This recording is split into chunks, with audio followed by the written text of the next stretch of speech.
Assalamualaikum warahmatullahi wabarakatuh. Berjumpa kembali di channel Suara Mistis, channel yang membahas cerita-cerita misteri. Pada kesempatan kali ini saya akan membawakan cerita yang berjudul Balas Dendam Janda TKW yang disetubuhi majikannya, lalu dikirim pulang dalam keadaan gila.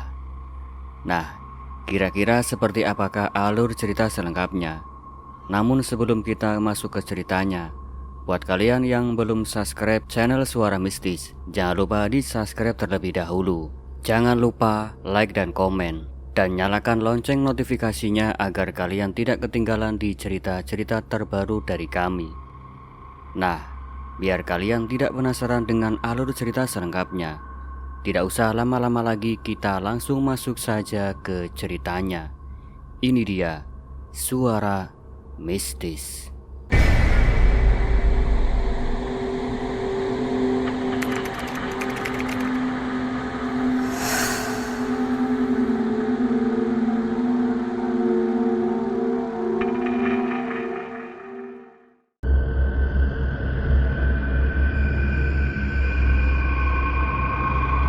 Markona, seorang janda miskin dari Salatiga, berangkat menjadi TKW dengan harapan bisa menyekolahkan anaknya dan memperbaiki ekonomi keluarga. Namun di negeri asing, ia justru menjadi budak nafsu majikannya, Tuan Takur, pria kaya yang memaksa tubuhnya dalam ritual ranjang penuh darah, sperma dan mantra gaib. Dari pelecehan itu lahirlah sebuah kutukan. Janin yang tak pernah lahir tertanam di rahim Markona sebagai santet erotis. Ketika ia dipulangkan ke desanya dalam keadaan linglung, tubuhnya memancarkan aura sensual yang tak bisa ditolak. Setiap lelaki yang mencoba menidurinya akan terjerat gairah mistis, lalu mati mengenaskan, tubuh membusuk, darah terkuras, atau organ kelamin terputus.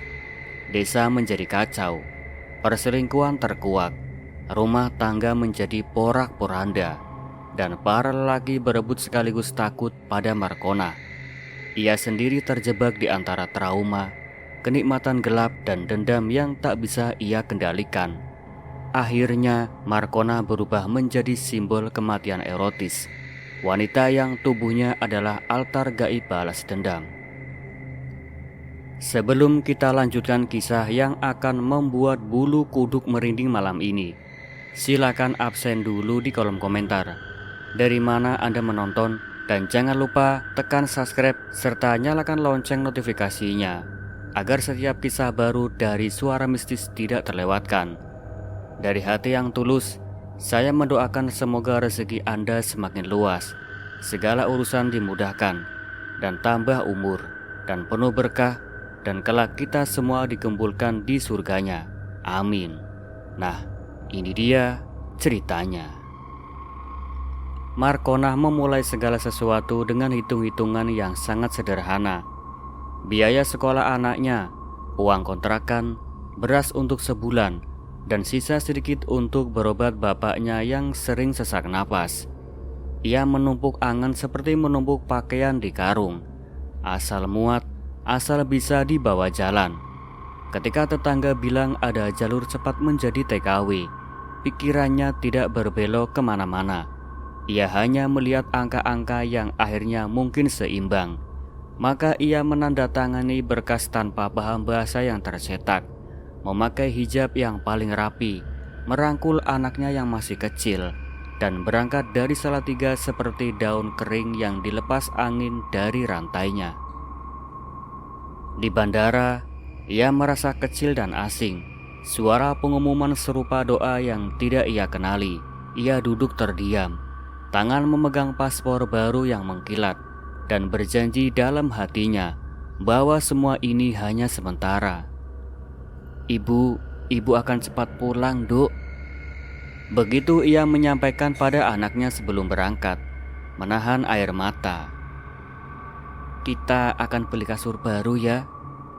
Janji sederhana itu menjadi jangkar yang ia genggam keras-keras, karena ia tahu di negeri orang seseorang seperti dirinya tidak lebih dari bayang-bayang tenaga Disuruh, dibentak, dibayar murah lalu dilupakan. Rumah majikannya ternyata seperti foto dalam brosur. Besar, dingin, lantai mengkilap seperti telaga hitam yang memantulkan wajah siapapun yang lewat. Tuan Takur, pria setengah baya dengan tatapan yang tak pernah benar-benar bertemu mata orang, memperkenalkan istrinya dengan singkat dan hambar. Perempuan itu wangi dan rapi, namun tatapannya seperti kaca yang dipasang di tempat tinggi, memantulkan, tidak menyambut. "Kerja baik, tidur di kamar belakang," kata sang istri, seakan mengumumkan aturan rumah yang sudah ribuan kali ia ucapkan pada pekerja-pekerja sebelumnya. Hari-hari pertama, Markona bekerja seperti tubuh tanpa ASI, mengelap meja, menyapu, menyikat kamar mandi, mencuci piring sampai air sabun membuat kulitnya perih. Malam datang seperti tirai tebal, menutup pelan segala yang ramai. Ia tidur di kamar sempit tanpa jendela, lampu redup berdebu, suara AC seperti orang mengeluh panjang. Di atas kasur yang tipis, ia menyelipkan foto anaknya di bawah bantal. Setiap malam ia membisikkan nama anaknya perlahan, seperti zikir yang ia hafal di luar kepala. Malam itu, pintu kamarnya diketuk 3 kali. Ketukan yang tidak ragu, seakan pintu itu milik orang yang mengetuk. Ketika ia membuka, Tuan Takur berdiri di ambang dengan kemeja rumah, rapi dan wangi. Matanya teduh seperti permukaan air yang menipu kedalaman.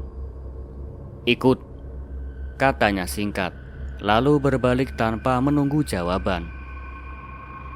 Markona melangkah, menunduk, jantungnya seperti batu yang tiba-tiba dijatuhkan ke kolam, berat dan hilang suara. Ia mengikuti majikannya melewati lorong-lorong sepi. Lampu-lampu dinding memantulkan cahaya dingin. Pintu sebuah kamar dibuka. Kamar itu bukan ruang tidur, lebih mirip ruang upacara yang tidak pernah ia bayangkan ada di rumah modern ini. Di sudut tersusun mangkuk-mangkuk keramik putih bersih. Di atas meja, kemenyan menggulung pelan. Asapnya berjalan seperti ular yang malas. Di lantai, kain hitam dibentangkan, halus dan berat seperti malam yang ditarik turun lebih dekat ke tanah. Di salah satu mangkuk, ada darah segar yang masih hangat, berbau amis samar yang menusuk. "Bantu saya," ujar Tuan Takur dengan nada biasa, seolah meminta tolong mengambilkan air. Ia mengambil sebilah pisau kecil, ujungnya tipis, lalu menyayat sesuatu yang sudah tergeletak di mangkuk. Seekor ayam kecil yang tadi disembelih. Darah menetes, kemenyan mengepul lebih tebal, dan di sela-sela asap itu, suara pelan seperti doa berbahasa asing meluncur dari bibir Tuan Takur. Bukan doa yang menenangkan, bukan pula nyanyian, lebih seperti kalimat-kalimat tua yang disusun untuk memanggil sesuatu yang tidak punya nama. Markona berdiri kaku, kedua tangan meremas ujung bajunya. Ia ingin mundur, ingin berkata tidak, ingin menutup pintu dan kembali ke kamar sempit yang tiba-tiba terasa jauh dari kata aman. Tapi ruang itu seperti perut ikan yang sudah menelannya. Siapapun yang sudah masuk akan hanyut oleh organ-organ gelap yang bekerja tanpa suara. "Duduk," perintah Tuan Takur, menunjuk kain hitam di lantai. Suaranya tenang, tidak tinggi, namun menolak bantahan. Markona duduk, lututnya gemetar. Kemenyan menyesaki dadanya. Dalam kepala Markona, ia memanggil nama anaknya seperti memeluk bayangan. "Duk, maafkan ibu." Ia membayangkan mata kecil itu berkedip di rumah sewa di Salatiga, menunggu telepon yang belum tentu berbunyi malam ini. Tuan Takur mendekat, meletakkan mangkuk darah di samping kain. Bibirnya masih bergerak, mantra bergulir tanpa titik. Ia menyentuh ubun-ubun Markona sejenak, dingin seperti logam. Lalu ia menutup mata, menarik napas, dan ruang seakan mengerut, berpusat pada tubuh perempuan yang duduk di lantai. Markona merasa ada hawa lain masuk melalui kulitnya, merambat perlahan seperti semut yang sabar, menyusuri lengan, dada, perut, dan berhenti di tempat paling sunyi dalam dirinya. Ia menggigil, bukan karena dingin. Ada rasa seperti hendak menangis tapi air mata menolak untuk keluar. Saat ia membuka mata, Tuan Takur menatapnya dari dekat. Tatapan itu tidak hendak mengerti apapun, hanya menakar. Sesuatu di balik tatapan itu seperti cermin yang retak, memantulkan Markona dalam bentuk yang bukan dirinya, bukan ibu, bukan pekerja, melainkan sebongkah tubuh yang sedang ditata ulang fungsinya. Ia ingin berkata, "Saya manusia," tetapi suaranya berhenti di tenggorokan. "Tenang, tenangkan," katanya, seakan itu adalah perintah paling ringan di dunia. Ia merapikan lagi kalimat-kalimat yang Markona tak pahami. Di luar, kota sudah tertidur. Di dalam, rasa kantuk tidak berlaku. Jam mungkin berhenti, kunci-kunci jam patah, rumah menahan napas. Dan ketika segala sesuatu menjadi terlalu sunyi, barulah kejadian-kejadian itu dipaksa terjadi. Markona tidak ingin mengingatnya secara rinci. Otaknya menutup beberapa pintu dan membiarkan yang lain tetap terbuka, hanya secukupnya agar ia tahu bahwa itu nyata. Ia ingat kerasnya lantai kain di bawah lututnya, rasa kemenyan yang pahit di lidah meski ia tidak menelannya. Ingat bau besi darah yang menyusup ke hidung dan menempel di rambut. Ia ingat tangan yang tidak lembur dan tidak kasar, hanya pasti. Ia ingat perintah untuk diam. Ia ingat lampu yang terlalu terang menyala tanpa belas kasihan. Ada kalimat-kalimat yang disisipkan di telinganya, seperti seseorang menulis di udara tepat di atas kulit. "Kau akan membawa pulang apa yang ku mau. Kau akan jadi pintu yang tetap terbuka." Di atas kain itu, waktu tidak diukur oleh detik, melainkan pecahan-pecahan rasa sakit yang dipaksa menyatu menjadi satu malam. Ketika akhirnya tubuhnya dibiarkan rebah, Markona menatap langit-langit yang tidak punya pola apapun. Ia mendengar napasnya sendiri, pendek dan terputus-putus, seperti seseorang yang dikejar sambil berlari di jalan tak berlampu. Matanya merah, tenggorokannya kering. Ia ingin memuntahkan sesuatu yang tidak ada, ingin memuntahkan malam ini, memuntahkan ruang itu, dan memuntahkan dirinya sendiri. Pagi menyelinap seperti maling yang tak mau ketahuan, tipis, ragu, melangkah pelan di celah-celah tirai. Markona bangun dengan tubuh yang bukan lagi sepenuhnya miliknya. Di kamar sempitnya, ia duduk lama di tepi kasur, menatap telapak tangan. Garis-garis di kulit itu tidak berubah, tapi rasanya seperti peta asing yang baru diserahkan padanya. Ia mencuci wajah, mengganti baju, dan kembali bekerja seperti biasa. Piring dicuci, lantai dipel, kamar mandi disikat. Semua pekerjaan dilakukan dengan akurasi kosong, agar tidak ada ruang untuk memikirkan malam. Tetapi malam berikutnya mengetuk lagi.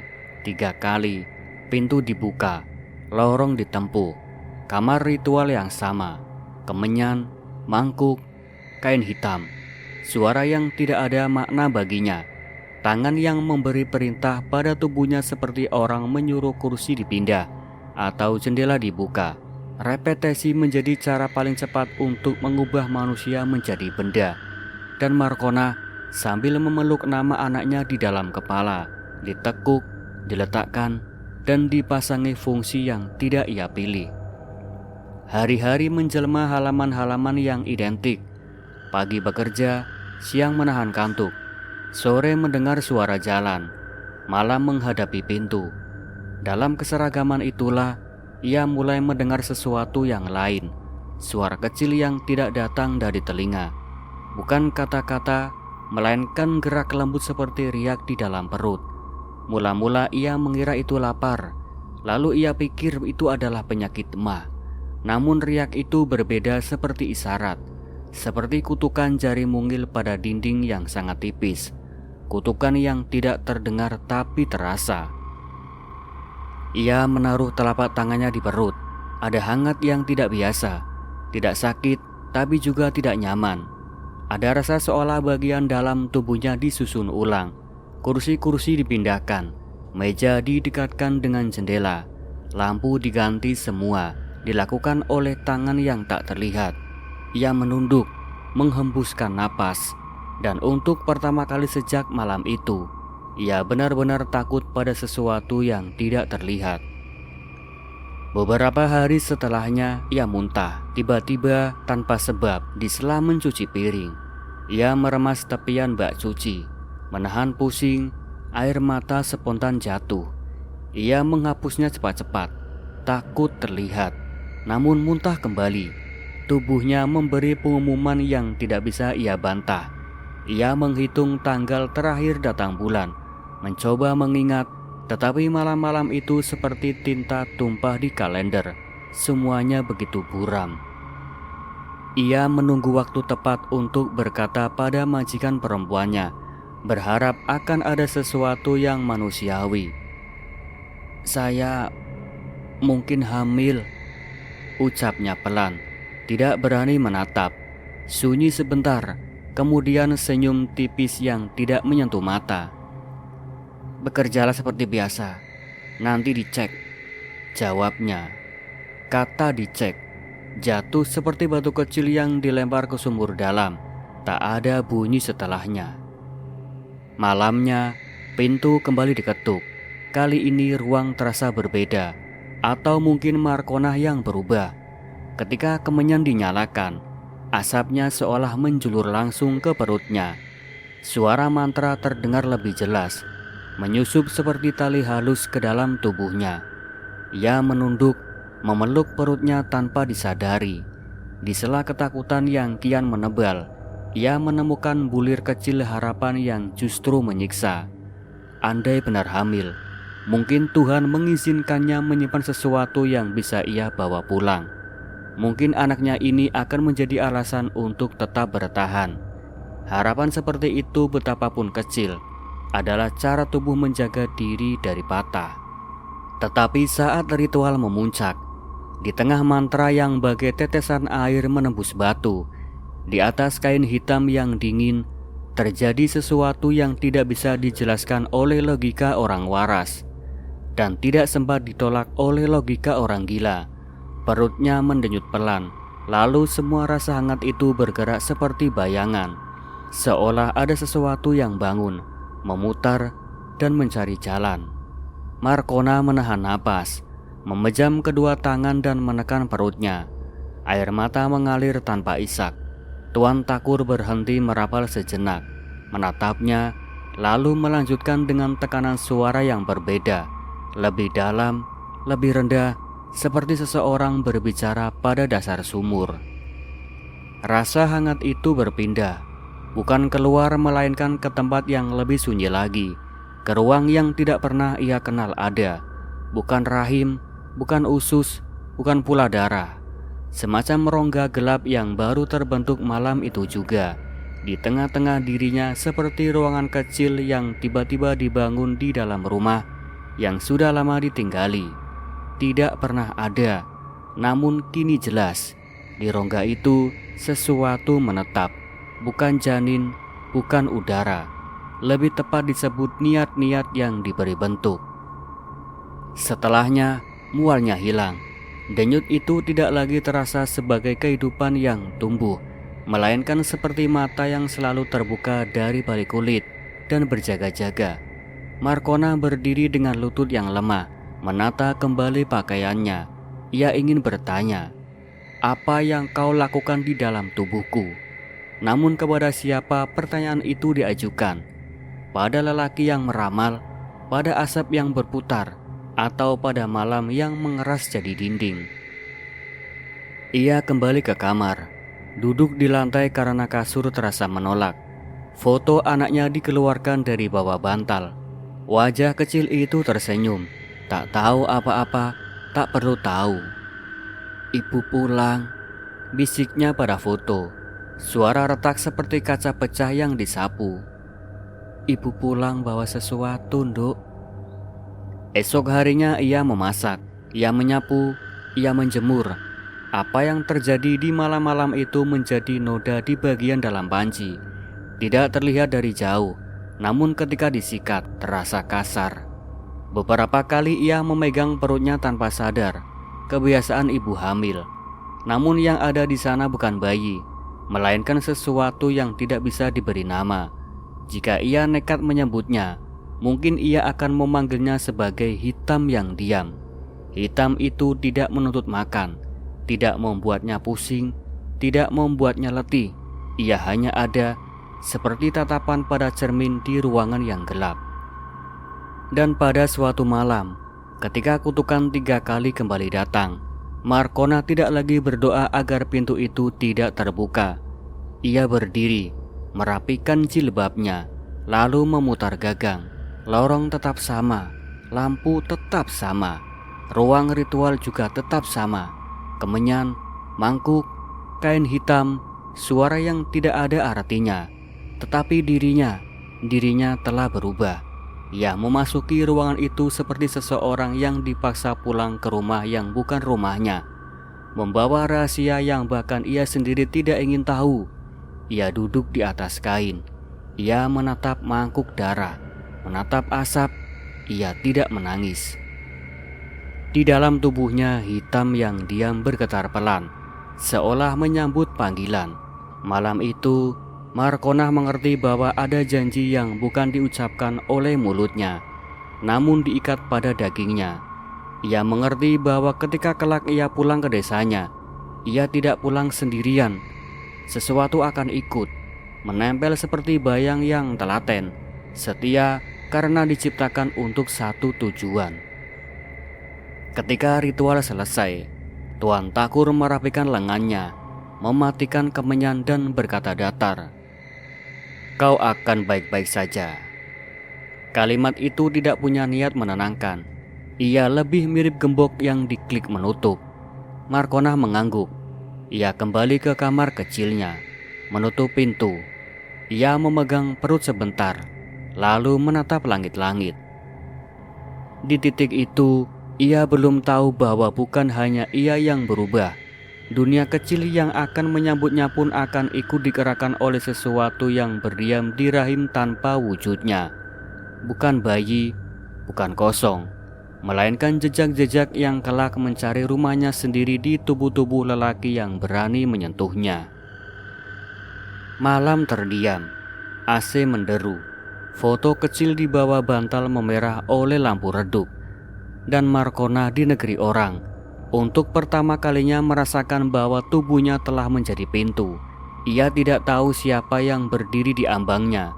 Ia hanya tahu satu hal, ketika pintu itu nanti dibuka, tidak akan ada yang keluar tanpa meninggalkan bekas. Kereta malam berhenti di stasiun kecil Salatiga. Dari jendela yang berembun, tubuh Markona terlihat seperti bayangan yang dipaksa berdiri. Ia menapaki peron dengan langkah goyah, seakan tanah kelahirannya sendiri menolak menyambut. Wajahnya pucat, bibir kering, matanya kosong, namun terkadang tersenyum sendiri seperti menyimpan rahasia yang tidak boleh terucap.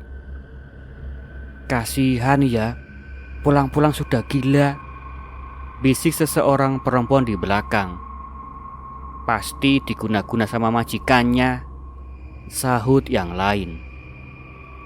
Desa geger bahkan sebelum ia sempat melepas alas kaki di teras rumah orang tuanya. Ada yang iba, ada yang mencibir, ada pula yang berbisik dengan nada jijik. Mereka melihat bekas lebam di lengannya, garis-garis hitam yang belum hilang, dan mendengar tawanya yang datang tiba-tiba tanpa sebab. Bagi mereka, Markona sudah tidak lagi utuh sebagai manusia. Malam pertama, rumah peninggalan almarhum suaminya terasa seperti kandang yang kosong. Bau anyir lembab menempel di dinding.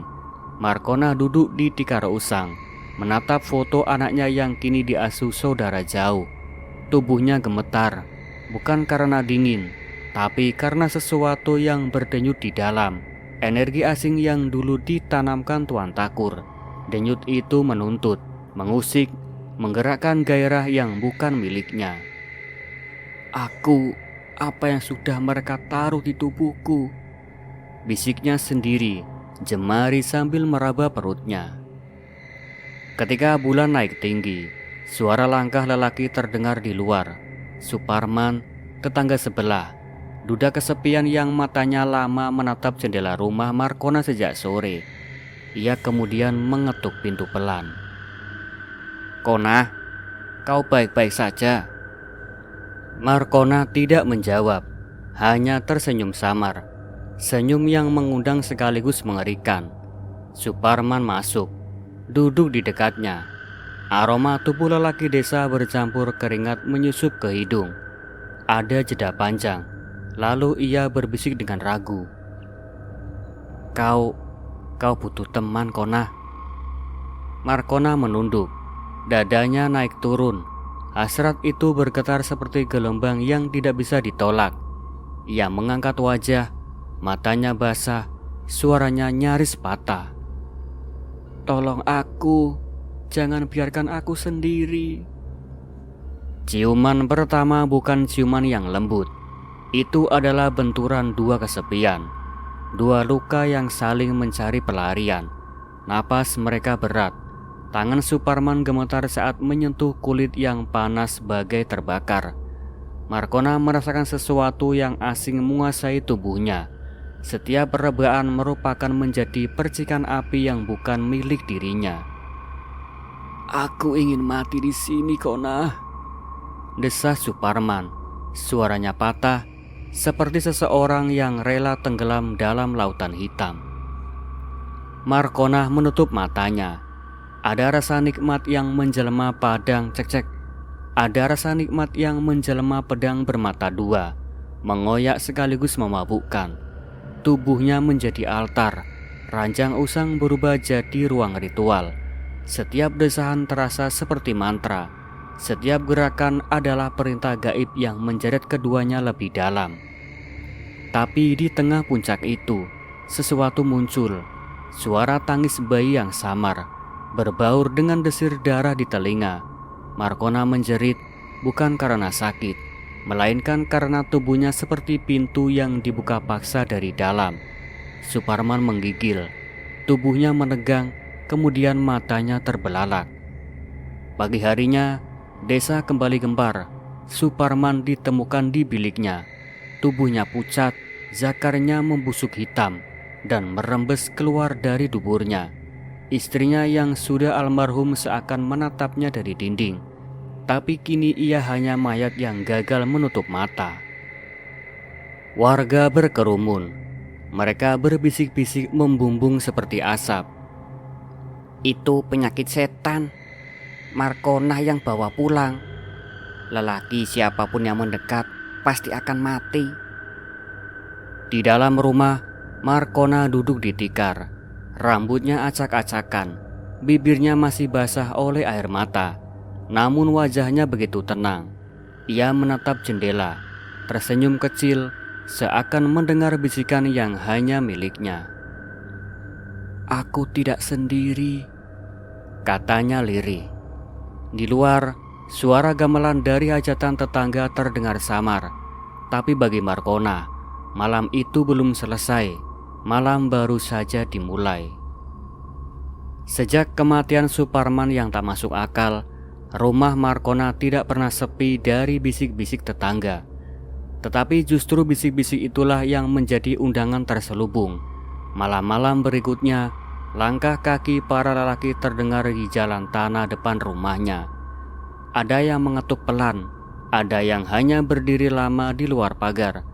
Ada pula yang berani menyelinap masuk seolah tak kuasa menahan dorongan aneh yang menyeret mereka. Markona tahu itu bukan cinta, bukan kasih sayang. Itu hanyalah hasrat gelap yang dipaksa tumbuh dari tubuhnya sendiri. Ia sering menangis diam-diam sebelum pintu diketuk. Namun ketika tangan lelaki itu menyentuh kulitnya, tubuhnya langsung menyala, bergetar dan haus. "Kona, Aku tidak bisa tidur. Pikiranku selalu ke kamu. Bisik seorang pemuda. Suaranya parau oleh rasa bersalah. Pergilah, jawab Markona dengan lirih. Tapi tangannya justru meraih leher pemuda itu dan menariknya lebih dekat. Di atas ranjang yang reot, mereka bercinta bukan seperti dua manusia, melainkan seperti manusia dengan bayangan. Setiap perebaan terasa seolah ada tangan ketiga, dingin dan tak kasat mata, ikut menyentuh. Setiap desahan berubah menjadi gema yang panjang, menggetarkan jendela dan atap. Lelaki itu menjerit, bukan hanya karena nikmat, melainkan karena tubuhnya merasakan panas aneh yang membakar dari dalam. Keesokan paginya, ia ditemukan mati. Kulitnya gosong seperti terbakar api, meski rumah Markona sama sekali tidak berasap.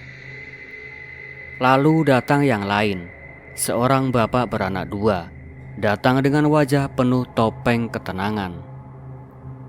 Istriku sudah lama dingin, Kona. Kau berbeda. Kau membuatku merasa hidup lagi, Kona. Markona menatapnya dengan mata berkaca antara iba dan jijik. Kau akan menyesal. Tidak, Kona. Aku ingin kau milikku malam ini. Dan tubuh mereka menyatu, namun segera berubah menjadi medan perang. Lelaki itu meraung, mencakar dinding, lalu jatuh terkapar. Saat warga menemukannya, orga kelaminnya hilang. Darah memenuhi spray. Desa tidak lagi hanya berbisik.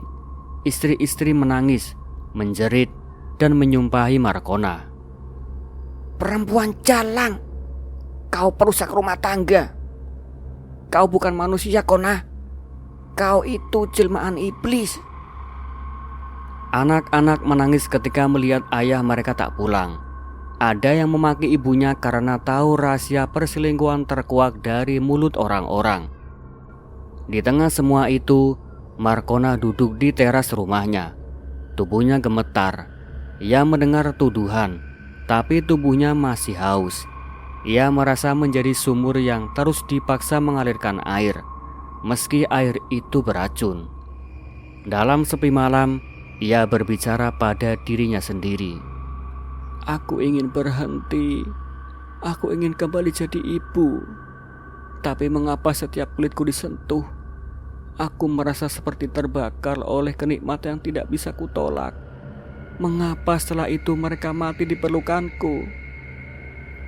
Dan air matanya menetes, bercampur dengan senyum samar yang lahir bukan dari kebahagiaan, melainkan dari kutukan yang telah menetap di rahimnya. Para lelaki terus datang satu persatu dengan alasan yang berbeda. Kesepian, haus, dan ingin mencoba. Semua berakhir sama. Tubuh terbakar, zakar menghilang, darah memuncrat, jeritan tengah malam. Desa hancur perlahan, rumah tangga tercerai-berai, anak-anak menjadi yatim tanpa upacara. Istri-istri memeluk kain kafan suami sambil menatap Markona dengan kebencian yang tidak bisa diucapkan. Dan Markona semakin terjebak, tubuhnya haus, tapi jiwanya menangis. Ia mengerti kini, ia bukan lagi manusia biasa. Ia adalah wadah, pintu yang menganga, dan setiap yang masuk akan keluar hidup-hidup. Sore itu langit rendah, seperti kepala orang yang menahan pusing. Di balai bambu belakang rumah Mbah Kawit, tikar digelar. Asap menjalar pelan, mencolek hidung lalu hilang, menyisakan pahit yang getir. Di penjuru ruang, botol-botol kecil berisi minyak, jarum, garam, daun sirih, dan sebilah keris pendek berbalut kain putih. Mbah Kawit duduk bersila, rambutnya putih seperti abu sisa kebakaran. Matanya cekung tetapi tajam, mata yang sering melihat sesuatu yang tidak ingin dilihat siapapun. Kona, panggilnya lirih. Duduk di tengah. Kita coba buka belenggu yang ditanam orang itu. Markona melangkah ketikar seperti orang berjalan ke meja operasi. Ia menahan napas. Di bawah kulit perutnya ada degup lain. Bukan degup jantung, bukan usus, semacam ketukan yang selalu datang kalau menyan dibakar. Ia duduk, Mbah Kawit mengangguk kedua perempuan sepuh yang mendampinginya. "Maaf Yanduk," kata salah satu. "Ini bukan kemauanmu." Seutas kain diikatkan ke pergelangan tangan Markona, satu lagi ke mata kaki. Bukan tali kasar, tapi cukuplah menahan jika tubuhnya mendadak meronta. Di luar, orang-orang desa merubung berjarak. Ada lelaki yang ikut menonton dengan wajah ingin tahu yang dipoles rasa takut. Ada para istri yang merapatkan selendang di dada. Sorot mata mereka menyala oleh marah dan cemas. Di antara kerumunan, Lurah Samin berdiri tegak mencoba tampak netral. Ia berdehem, menunduk, seakan ikut menjaga wibawa upacara. "Bacaan siap?" tanya Mbah Kawit. "Siap, Mbah," jawab dua lelaki muda yang ditugaskan memukul kentongan kecil sebagai penanda irama doa. Mereka pernah menjadi remaja masjid, tapi malam-malam terakhir ini mereka lebih sering menjadi saksi gosip gelap yang membuat orang dewasa pun berbisik-bisik. Mbah Kawit mengangkat mangkuk tanah liat. Di dalamnya, air yang sudah disiapkan semalaman memantulkan bayangan tatapannya sendiri. Ia mencelupkan jari, lalu mengusapkan ke kening Markona. "Kalau sakit, bilang Yanduk." "Yang sakit bukan kulit, Mbah," suara Markona sesak. "Yang sakit yang di dalam, Mbah, yang tidak ada namanya." Mbah Kawit menutup mata. Mantranya keluar pelan, berlapis-lapis seperti kain yang ditumpuk di jemuran. Di awal biasa, kemudian meninggi, kemudian menukik, memasuki lorong lain yang tak tersambung ke bahasa sehari-hari. Orang-orang menahan napas. Angin berhenti di daun pisang. Degup itu yang tidak seperti degup manusia tiba-tiba keras. Markona menegang. Kain pengikat berderit. "Apa yang kau lihat?" tanya Mbah Kawit. Matanya tetap terpejam. Ada benda kecil menempel di dinding perutku, Mbah," jawab Markona cepat. Suaranya seperti diambil dari bawah air. "Bukan bayi, Mbah, bukan benda. Seperti tekad yang diberi bentuk. Ia punya mulut, tapi mulutnya tidak mengeluarkan suara. Ia makan dari rasa aku, Mbah." Mbah Kawit menggigil samar. "Yang menanamnya lelaki itu ya?" "Namanya tidak mau kesebut," desis Markona. "Nanti dia datang, Mbah." Mbah Kawit menyapu udara dengan daun sirih. "Kamu yang memanggil, bukan dia." Lalu ia menyentuhkan keris ke ujung jari Markona. Sedikit saja, sekadar membuka gerbang yang tidak kelihatan. Setitik darah muncul. Seharusnya kecil, namun aroma besinya langsung memenuhi ruang. Asap menyan menebal, berputar-putar, memadat seolah menabuk sesuatu yang tak kasat mata. Lalu terdengar suara. Bukan dari mulut Markona, bukan dari langit. Suara itu seperti tangis bayi yang merekik dari balik tembok perut. Tidak nyaring tapi tajam. Para lelaki di ambang tikar menegakkan badan tanpa sadar. Leher mereka kaku, nadi di pelipis berdegup. Para istri saling menggenggam tangan.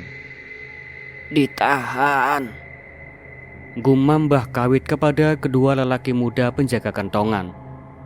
"Kalau kalian mendengar suara apapun, jangan lari." Tangis itu bergeser nada. Dari bayi menjadi rengean, dari rengean menjadi erangan. Wajah Markona berubah. Bukan jelek, bukan cantik, melainkan menjadi topeng. Bola matanya berair tetapi tatapannya kosong. Otot lehernya menegang. Ia membuka mulut perlahan. Keluar hanya embus udara panas. Sudut tikar, kain pengikat bergetar. Dek, kalau ada yang mau bicara lewat mulutmu, biarkan aku yang dengar, kata Mbah Kawit dengan hati-hati. Markona mengangguk kecil. Bibirnya bergerak tanpa suara, seperti orang yang menirukan doa. Tak lama, hawa di ruangan bergeser. Bau menyan tercampur aroma yang membuat bulu kuduk berdiri. Campuran pahit, asin, dan semacam wangi tubuh yang baru bangkit dari mimpi basah. Sangat samar namun menusuk malu. Beberapa lelaki mengusap tengkuk. Nada mereka naik turun. Mata berkilat kemerahan. Mereka saling melirik, malu, takut, tapi tak bisa mengusir panas yang merayap dari pusar ke dada. Astaghfirullahaladzim, desis seorang bapak, wajahnya memerah. Istrinya menatap curiga. Jarinya menekuk lengan suaminya keras-keras. Jangan dilawan, perintah Mbah Kawit. Suaranya berat. Itu bukan kalian. Itu penyeru dari dalam dia. Tangis di perut berubah menjadi tawa kecil. Tawa bayi yang paham. Kursi bambu mengadu. Tikar seolah memuai. Markona mendongak, suaranya keluar. Tapi milik siapa? Tidak ada yang yakin. Aku lapar. Kalian yang berdiri, mendekatlah. Suara itu berkata pelan, seperti ditarik tali yang halus. Dua lelaki muda melangkah maju tanpa sadar. Istri-istri menjerit, menahan kemeja suami mereka. Jangan, mundur. Mbah Kawit menepuk tikar. Jangan ada yang masuk ke lingkaran. Suara itu tertawa lagi. Kali ini lebih dewasa, gelap, mengimbaunya bukan dengan kata-kata, melainkan dengan janji nikmat yang memalukan. Dua lelaki yang tadi maju mundur, wajah mereka pias, mata berkabut, keringat dingin lari ke pelipis. Namamu siapa? Tanya Mbah Kawit kepada suara itu. Namaku tidak perlu disebut. Yang memberiku nama sudah tahu aku bekerja. Jawabnya dari mulut Markona. Siapa yang menanam? Dia jauh, dia dekat.